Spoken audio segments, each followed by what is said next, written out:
I've got a secret. I would like to go over and personally escort our next guest on the show tonight.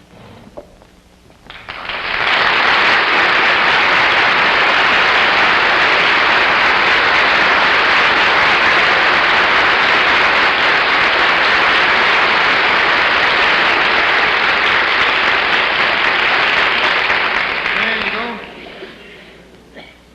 Now then, sir. Will you tell our panel, please? Let's get in a little closer. Do you mind if I pull you in, sir? There we go. Will you tell our panel, please, what your name is and where you're from? My name's Samuel J. Seymour. I'm from Maryland. This is Mr. Seymour from Maryland.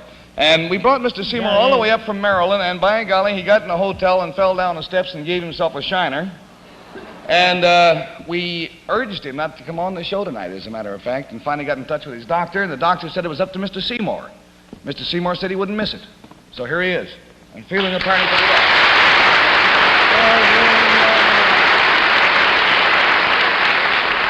Now then, Mr. Seymour, how old are you, by the way, sir? 96.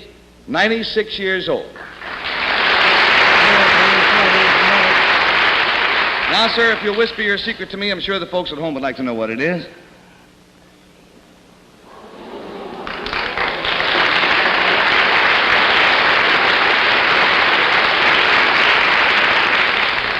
Well, now, to help classify his secret, I will tell you it concerns something that he witnessed. And Bill Cullen, we'll start with you. Something that he saw, something he saw happen. This thing that Mr. Seymour saw, does it have historical significance? Does this have historical significance, Mr. Seymour? I would say yes, wouldn't you, sir? I can't hear him very good. You have to tell me what it is. Yeah, there's quite a distance between our desks here. Let's all speak up, huh? Does it have political significance? It had political significance at the time. Yeah. Yes.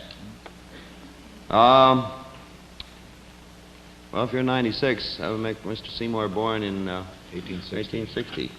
Henry is such a mathematician. Yeah. He's been writing over there all the time. This thing, did it have anything to do with the Civil War, Mr. Seymour?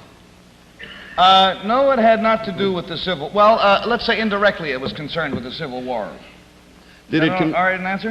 Mm-hmm. Did it concern a famous person in American history? Very well-known person. Did it concern a famous person, Mr. Seymour?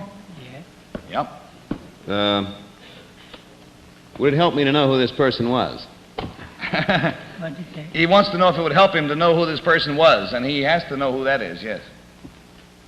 Did this man hold political office? Did this man hold political office, sir? Yeah. Yes. $20 down and $60 to go, and we go to Jane Meadows. McKinley. Mr. Seymour. Henry is being his usual helpful self by whispering to Jane, McKinley. And I'm not listening. Mr. Seymour, would this person have ever been President of the United States? Was he ever president, this man? Oh, I think he was once. Would it have been Abraham Lincoln? It was Abraham Lincoln, yes. You witnessed something to do with Abraham Lincoln. Was this a pleasant thing? Was it a pleasant thing you saw, sir? Not very pleasant, I don't think. I was scared to death over it. He said, no, he was scared to death. Would it have had anything to do with the President Lincoln's death, by any chance? Unfortunately, yes. Did Mr. Seymour witness the shooting of President Lincoln?